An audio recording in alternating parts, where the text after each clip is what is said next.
Welcome back, everybody, to Team Spirit. This is your host, Lauren, Carrie, and Emily. And today we have a very special guest. We are talking to Stephanie. She is a tarot professional, and she's going to tell us all the things that Carrie and Emily have taken her classes, so they know, but I don't. So I'm ready to hear what I've missed out so I can sign up also, and just all the good juicy tarot stuff. So welcome, Stephanie.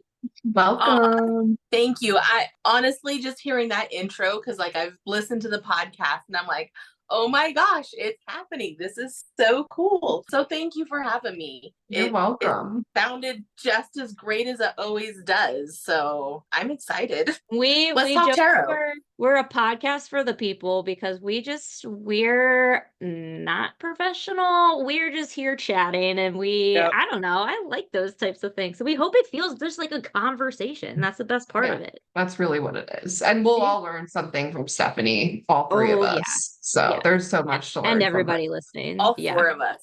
I'm going to learn something from every day.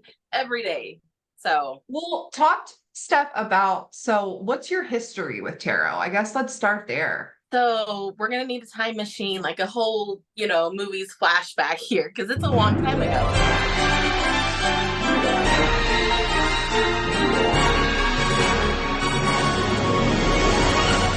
Basically, in a way, I was born into it. My mother, her mother, 5 generations back of tarot readers, psychics, all that fun.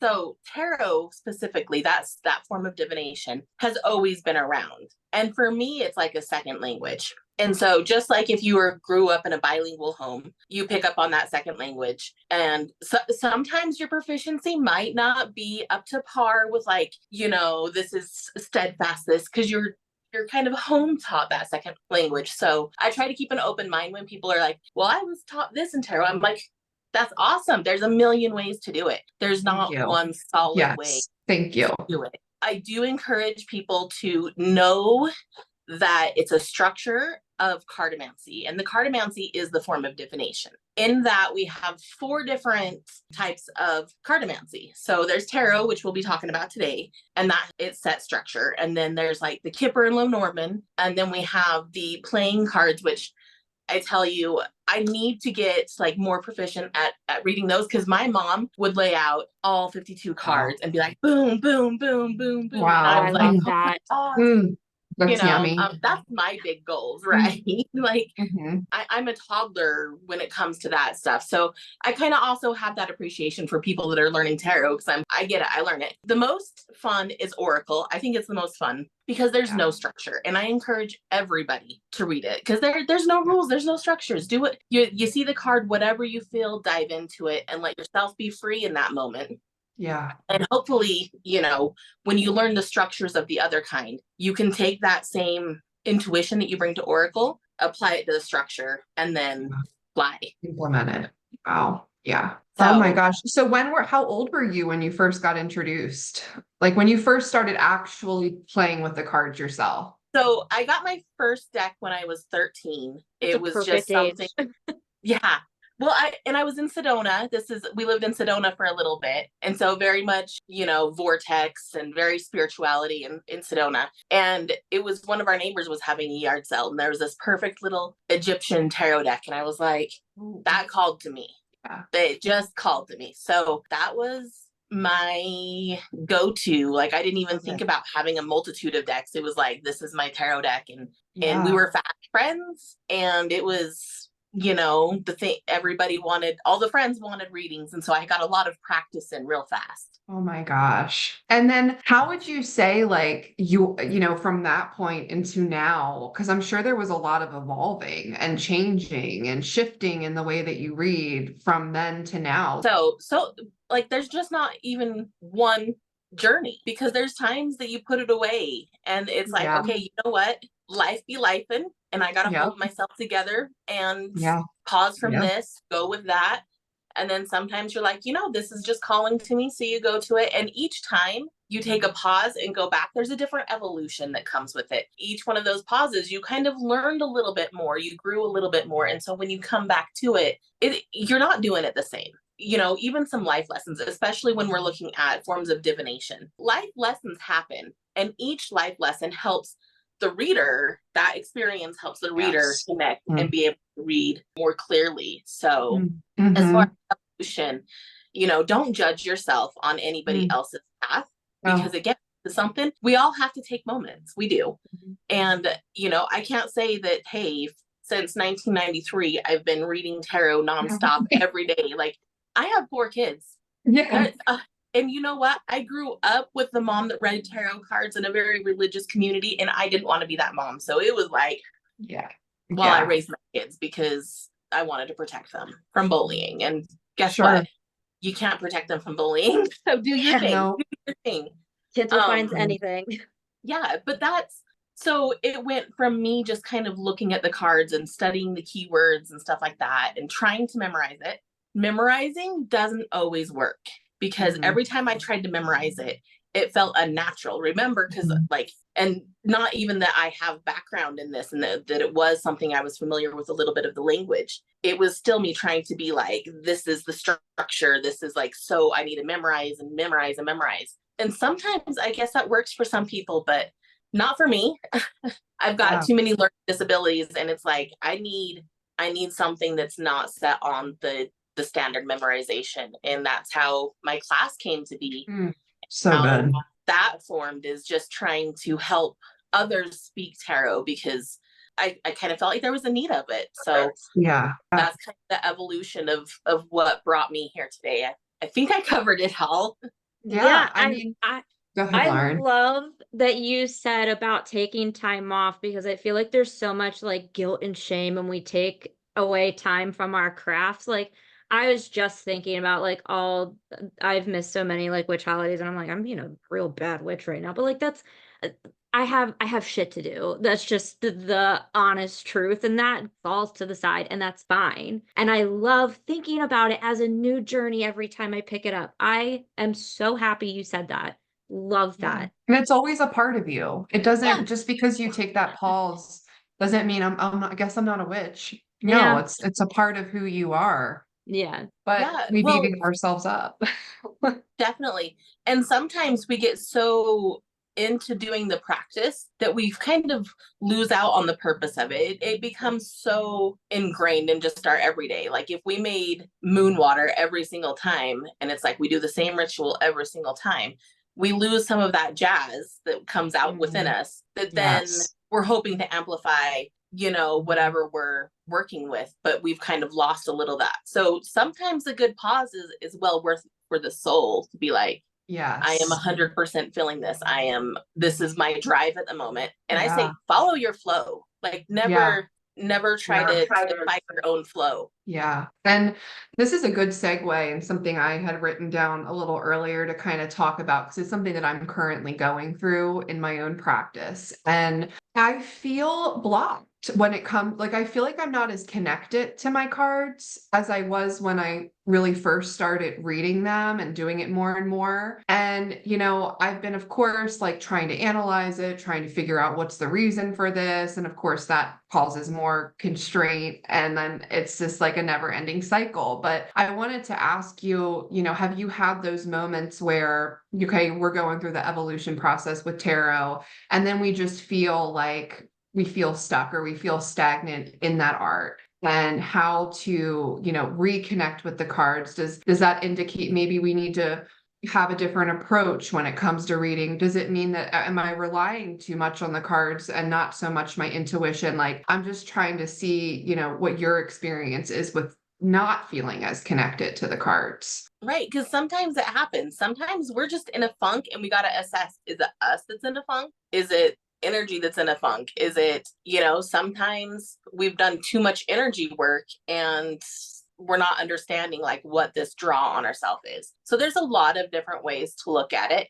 I think it's always a good idea to take a moment. I wouldn't say like, unless you're feeling, I just really need to pause this, then go with your flow, right? But if it's just kind of like, I want to recognize, reconnect, and re-recognize the connection I have with cards, because once you have that passion still lies in there. It's just kind of like, what did we do? And so it's like, try a different style of divination. maybe like open up your creative mind to being like, okay, and see how that connection is. See if this is an opportunity for you to kind of step up somewhere else, because there could be a calling somewhere that's just so quiet, so faint that you're not hearing it, but then it's kind of still pulling you away. And so try a couple things and then go back to it and be like, how am I connecting with it? If you think that it's in your energy, if you think it's just like, oh, I've really been working myself. I've been doing 5 readings a day and like not taking time for myself. Do some energy work for yourself. Yeah. And try to reconnect. You just kind of, it's kind of funny because it brings me right into tarot stage 7. Stage 7. So we Ace love brings it. us the We whole love it. opportunity. Like all of the opportunities come with Ace. So if we're in the Ace of Wands, that is all of the fire signs bringing all of the possibilities, all of the potentials. And then we step through 2, 3, 4, we go through 5, 6, 7, all the kind of things. So 7 is the saddest part because a lot of people give up at 7. Mm-hmm. It's kind of, you're so close to your goal because your goal is 9 and 10. Everything comes to fruition, right? And we get to 7 and it's this last little hiccup that we're just like, oh my gosh, I just can't get over this hurdle. This is the hurdle that's just too much. And it's a hard time. And sometimes we get a little disappointed with our progress at stage 7. We question a few things. And this is where we need to go who, what, when, where, how. I say on 2, 5, and 7, you have to ask yourself who, what, when, where, how. Like I said, we have all of the possibility with Ace. And so with 2, we've got to ask, what are we doing with it? Who's involved with this? How are we going about it? And then we go a couple steps. Then we go to 5. 5 gives us a little bit of conflict, right? And so we got to ask who, what, when, where, how. And then we're like, okay, we can get through it. We move past it and we go to 7. And this is kind of the last who, what, when, where, how that the universe throws up. And it's like, we're so close, but why is there this little hurdle? Well, we've got to dissolve it somehow by asking those questions. When sometimes it's like, I'm in the way of my own happiness here. Okay, well, once I understand that, maybe I can get out of the way and achieve 8, 9, 10. Right. So such a good way to put it. We have to do that with our own energy too, not just like the steps of tarot, but like if we're not feeling pulled to something, if we're feeling exhausted by something, if we're like, where am I? Those are good times to be like, okay, what are my who's, what, when, where, and how? How do I get through this? Yeah. It's a total reconstruction of thought of I've worked so hard and it's not working instead of I've worked so hard and here I am. And so that's true. with so many different things. And if you look up anything that kind of has like a timeline, it's always like that right near the end, you get tripped up. And like they say with marathons, people quit at mile 21. You've only got 5. You ran 21 miles, but you go look at those 5 more. I can't do it. Yeah. But forget the 21 you just did. It's the same type of mentality. And I think asking those questions, like taking a second to like pause and think about it, opens so much to the possibilities. Yeah. That's a great way of interpreting it and being like, I love the marathon analogy. Words, I tell you, I stumble. Oh, we all do. If anybody knows me, they're gonna know that I do stumble. And part of the reason is I have a rare neurological disease. It kind of works like a brain tumor. And so sometimes, just like somebody with a brain tumor has a little bit of a little hiccup here and there, I do as well. And it's cool. We just keep rolling on. I don't even notice because of all the wisdom that just spews out of your mouth. I don't even know that it's happening. So don't even worry. You're so sweet. Thank you. You're amazing. But, I was saying that marathon analogy, that's a great one. I usually talk about the 7 of Pentacles as like a garden. And it's like you grow your zucchini, or you plant your zucchini and you plant your carrots and you plant everything. But zucchini was the only thing that grew. And so would you say that you're going to throw your whole garden away? Or are you going to look at maybe the nutrients need to be changed? Maybe, this is just something that needs to be altered. And then we can grow all the vegetables. Then we have the 9 and 10 of Pentacles being like, our needs are met. We have so much that we can harvest and give to our neighbors. But to know that people give up at 7 breaks my heart. I'm always like, no, keep going. I know you can. Yeah. I have full body chills. Like I know she's amazing. Told you. I don't know if I can handle all the love. I'll handle it. Say thank you and smile. right? Thank you and smile. I love that. No, you guys make it feel so amazing and so natural. So thank you. You're It's just welcome. Yeah. We're just I'm like, rolling am with I it. talking too much? Because No, oh Oh God, no. that's why you are here. You are the Yeah. star of this show. This Yeah. is all geez, about you. Because Yeah. I just think it is so cool. And I'd really love to hear about your classes and what kind of made you like be like, this is what's missing, and here's how I'm gonna fill it. And then just tell us about your classes and where people can find you and what they'll learn and the different things that you have. my classes started when I was watching my friend Angie, the Feisty Butterfly, read. And she was doing her classes, and I took her class because I wanted to see how other people do. And, this is what you do. You take other people's classes. Yeah. And she does a fantastic job. I love the way she teaches. But I noticed that if there was somebody who did not know anything about tarot, if they had never even picked up a tarot deck, and some of my students have never picked up a tarot deck before they come to class. And so taking somebody yeah, and being like, hey, we're gonna learn this, and then you teach them everything that should be known, all the memorization that should already be done. And I absolutely love her class. I think it's a very good class. It really helps bring tarot to another level. It's kind of, if you relate with how she reads, then you're going to relate with how she teaches. It's beautiful. However, if you don't know the fundamentals of like how the cards come together, you You're gonna be might feel a little lost. bit lost. Yeah. And I came to see that here and there. And I'm like, okay, I am neurodivergent, and I want to talk to those who have learning disabilities. I want to welcome them. And this is why my classes started one-on-one. So and we have opportunities where we can team up and read each other, or, anything like that goes. It's not like you can only practice in my sessions or whatever, but it's 6 one-on-one sessions where we go over the major arcana and then the minor arcana, and then we go through ace and 10, and then we go through more of the things that build ace through 10, and then we do the court cards, and then we do the polarities and elements. And so it's like each one of these classes is just you and I, and we can go through it as slow or fast, anything that you need a little bit more focus on, I'm there for you. And this means that sometimes my students have been like, today was rough and I don't know if I can learn. And I'm like, let me just sit with you for today. Mm-hmm. Let's Yep, you just did sit. that for me. Okay. Did I do that? I don't know all I've done it with, but it's like, okay. You walked me through a meditation. You're like, this is what you need a meditation. And it was beautiful. Sometimes people have needs that are, class of 6. I'm going to be starting to teach in person. And so it's like, in person, we're doing more group class. And I'm like, a little bit sad because I lose out on that one-on-one that I feel kind of makes the class work with so many people, because there's that connection to be like, we can go whatever pace you need to go here with you. If that means that it's off time and you have a question, you're like, hey, I'm having troubles understanding the Wheel of Fortune card. Can we talk about it? We'll shoot some messages back and forth and see if we can talk about it that way. We'll talk about it in class. We'll go over it however you need to go through it. And I think that helps. Plus, I've got some stuff that comes with it. So like, this is a print up, but you guys didn't even see that. Like, after, this is just a new thing that I've added in my class. It's a practice. And that. So it's like just a little bit of notes, but like when we go to how pretty that is. Yeah, this is pretty familiar. This is pretty familiar to Emily and Carrie, because it goes, I send this in their Google Drive. And so it's like, there's the opportunity to keep it and study off of it, and everything that I can think that would be beneficial for somebody learning tarot, I have tried to compact it and put it in to the class. Yeah.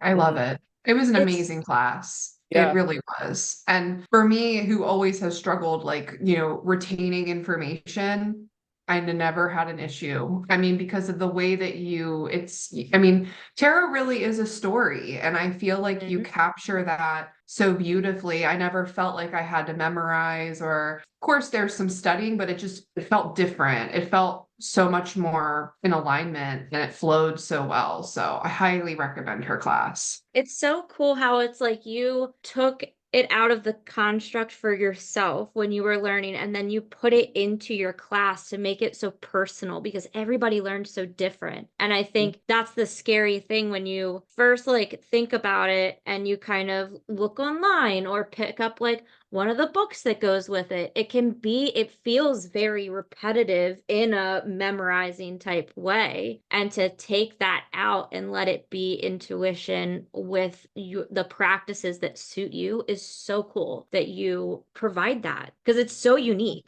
I don't think I have heard it done that way before. Thank you. Thank you for acknowledging that. I think it's important to understand that tarot is a river, and in this river, there's streams that run into it. Astrology, numerology, these things feed into it, the Kabbalah. We could go on and on about what feeds into that giant river of tarot, right? And the more you want to know tarot, the more you're going to study the streams that feed into it. Now, you might not relate to every stream that feeds into it, but I suggest the ones that you do relate to, study those. You know, if you find yourself loving astrology, study astrology and blend it in with your tarot, because your tarot is going to support that. Your tarot is going to love it. It's going to be like, yes, feed me that astrology. The same thing, you know, with all of the aspects that feed into it, it's going to be like, yes, let's do this. And you're going to find that flow a lot more than being like, well, this is what it is. Because really, it's about it. All divination should be more about connecting with the flow, in my opinion. And you know, one thing that I've really found, like I'm at this point where I am thinking about how I'm reading and, you know, what is the 7 I'm in. But, you know, for me, like lately, I like a really sound, structured question. I feel like I get so much more for the sitter when there's more of like a specific question. And I don't know if you would feel that way too, Steph, but like I find it very hard lately to do general readings because I feel like the energy's scattered.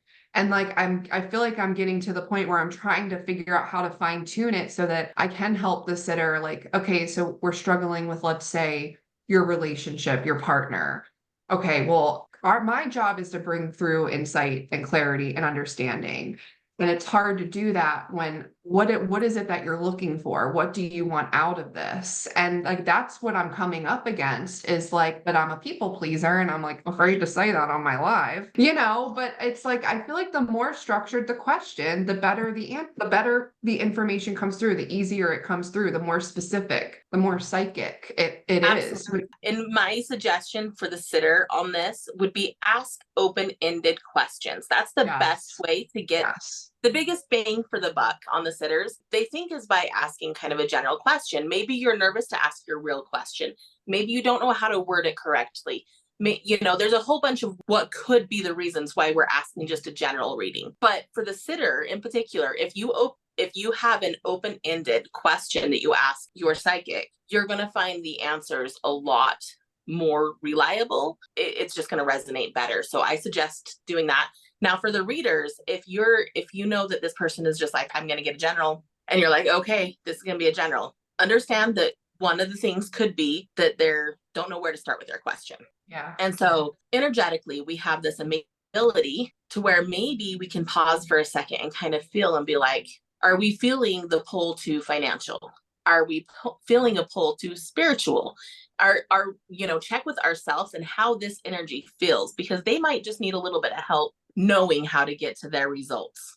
They're just like, I need help here. And so it's kind of like we do have to give them a little bit of direction sometimes. And so it's like, you know, if we're feeling it's financial and we're just kind of like, this general read is kind of blah for me because I don't know where to go. And so it's like, if we can tap in for a second and psychically and be like, this feels like it might be financial. Could you confirm that for me? You know, are you concerned with your financial situation? That could be a way to that from us to our sitters. It's okay to give. I'm always supporting getting clarification. Yes, absolutely. If we need clarification, pause and get that clarification. If we feel like it's spiritual, because there's a lot of people who want spiritual reads, and they're just like, tell me whatever I need to know, because spiritual world is big and vast. And it's like, what do I want to know? So it's kind of like, if we're feeling it spiritual, it's like, what questions can we ask them to prompt them to confirm that this is what this read is about? And it might take a moment to do that before we get into the actual read, but it's a good time for us, just as when we're learning tarot and it's like, okay, I don't want the sitter to worry about waiting so long for me to kind of get in my zone and kind of that. Well, we're over that hump now. It doesn't take us so much time to get over the zone. And so it's like, okay, let's get this reading. Well, let's still pause a moment. Let's check in a moment, not for ourselves necessarily, but for our sitter, and be like, how can we still do this, especially with those general questions. And they can be, I don't want to call them a killjoy because I think that's a little bit mean, but it can be a little bit for the psychic that has, daunting. Yeah, when all of your reads for the day is just general reads, and you walk away from it as the psychic, you walk away with, I hope they got the information they were looking for. I hope, which then also plays, because we're human, psychics are humans too. Yeah. We play in this moment of, what did I not do? Yeah. Did I leave them feeling complete? Especially people pleasers. Did I give them their bang for their buck? And so it's a relationship. Every read is a little bit of a relationship where we can be like, okay, let's get to the point together. And I know like Emily would agree too, but I mean, I fell down a rabbit hole of like getting a lot of readings, and I'm guilty. Most general, a couple of years ago, and every general they're like over it. They're like, it's the same message over and over. Like, what you need to do. What this message is. It's not going to change regardless of who reads you. Like, get it together.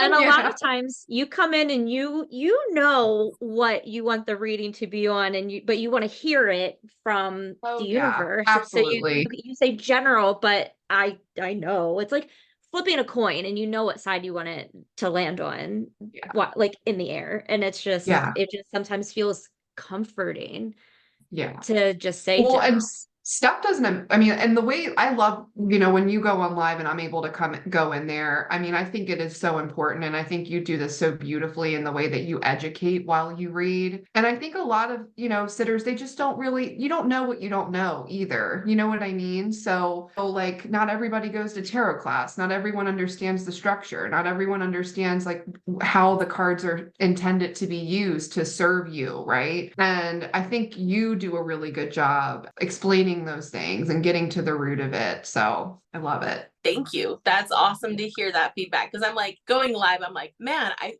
some people don't want to know tarot. They're cool just getting a tarot reading and they don't want to know anything behind it. And I'm like, am I being too aggressive? That could never be tarot you. Education.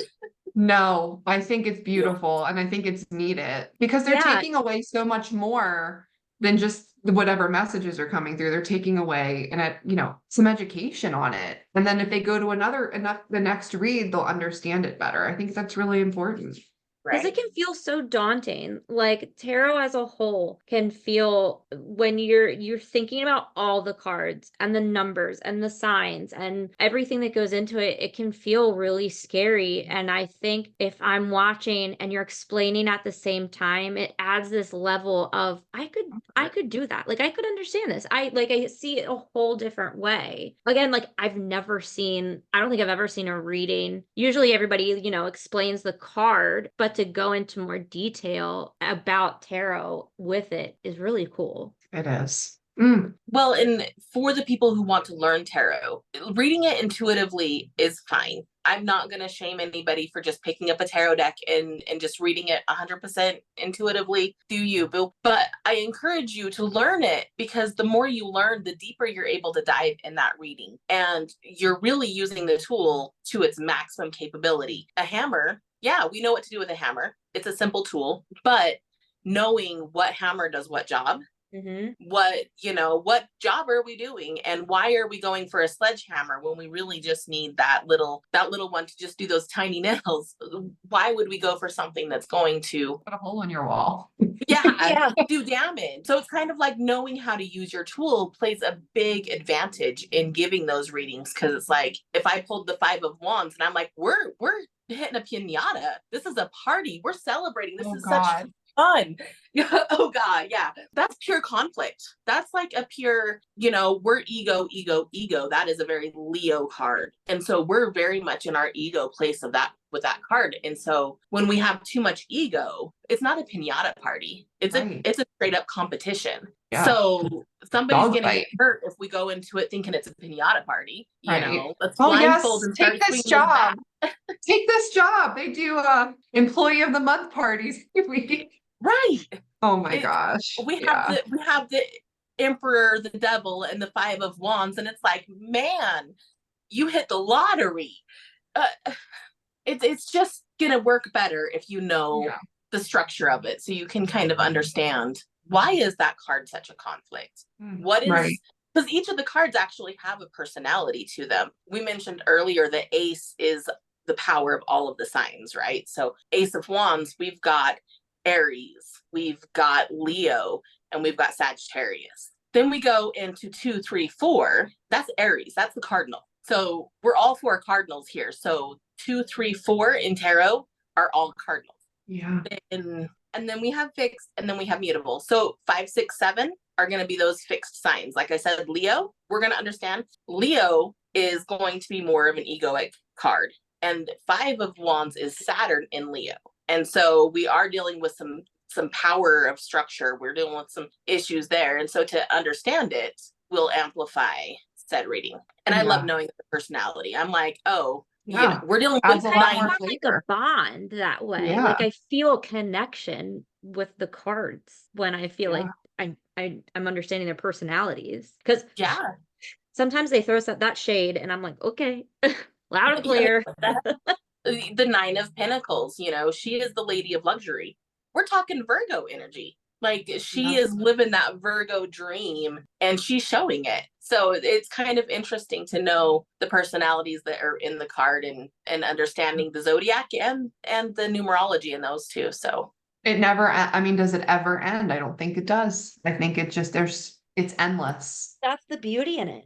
I That's the know. beauty in it. You're constantly learning and evolving with your cards and your craft. And it is so cool. It is so cool. And that actually brings us all the way full circle to where we were before. Like, take a pause, take a pause. And don't worry about like, oh my gosh, I'm going to pause and lose everything. If you want to pause for years and years and years, if it's in really what your best interest is, and I think we know bottom line, if we're really trying to get that fulfillment done, we're gonna recommit ourselves sooner or later. We're going to find our fulfillment in these things again. And so it's okay to pause and be like, okay, I dealt with this a little bit, and now I'm coming in to recharge, revitalize, and remind myself of the passion that was in this to begin with. So true. Well, I have a wrap up question, and it's so elementary, but I want to know if it's the same one I have. Okay. What is your favorite card and why?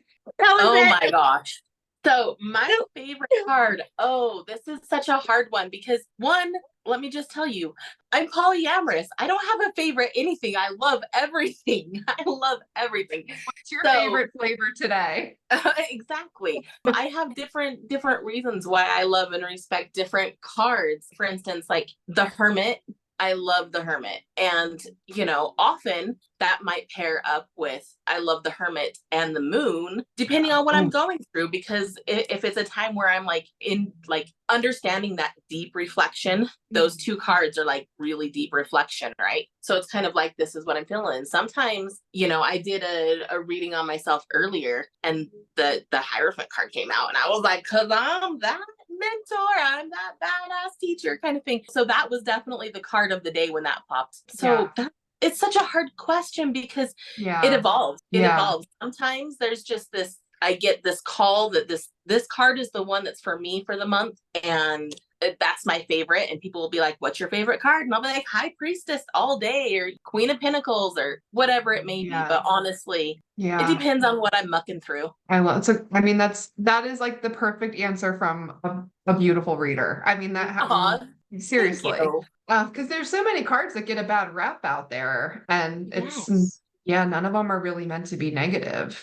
It's just neutral. There's different decks that have the card that I love the most. There's a few cards in the Lightseers. If you know me, I got my Lightseers deck before I saw it was popular everywhere, or else I probably wouldn't love it so much. But there's some cards in there like the Queen of Swords. I love it. With the The Queen heart of in the Swords, cage. this little tiny cup in a cage. And you Yeah. wouldn't know anything, you wouldn't really notice it until you know that the Queen of Swords is still a water element. All the queens are cups. And Yeah. so she's got it protected. And it reminds us, even though we are badass bitches, we still all have that soft heart that needs to be protected at times. And Yeah. so it's a Yeah. friendly little reminder, or sometimes the Chariot card.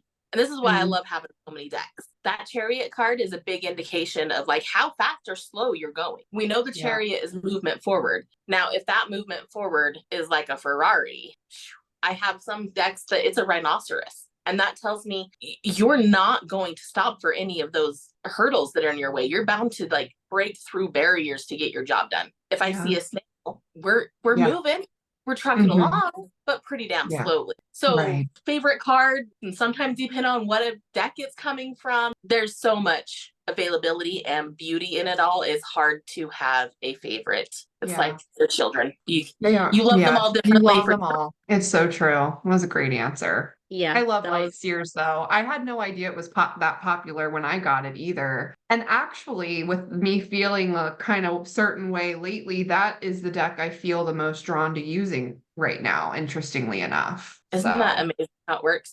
Well, and it's like when I did get on TikTok, the Deviant Moon was everywhere. And so I avoided getting the Deviant Moon until just recently. And I got it a couple months ago, and I still only busted it out like a couple days ago. And I was like, man, these cards are just, and I'm like, because I did not go deep into it when everybody was in, I think I have my own view and appreciation of the cards. And so if there's a deck that you're just like, man, that's too popular, I'm not going to resonate with it, try it again at a later time. Maybe you never know, the connection could be different for different parts of your life too. Yeah. Wow. Yeah, because then you can make your own distinction on it, because we absorb so much from social media and the way that we're like fed things. And so that's a really great point to, if you're seeing it saturated everywhere, to maybe think about what you're absorbing, and is it authentic to you, or do you kind of need to separate yourself from that so you can learn on your own? Maybe sometimes when you take a little pause and come back to it, you see something, it's like a perspective change. You see something in it that you would have missed before, or these things happen. That's why it's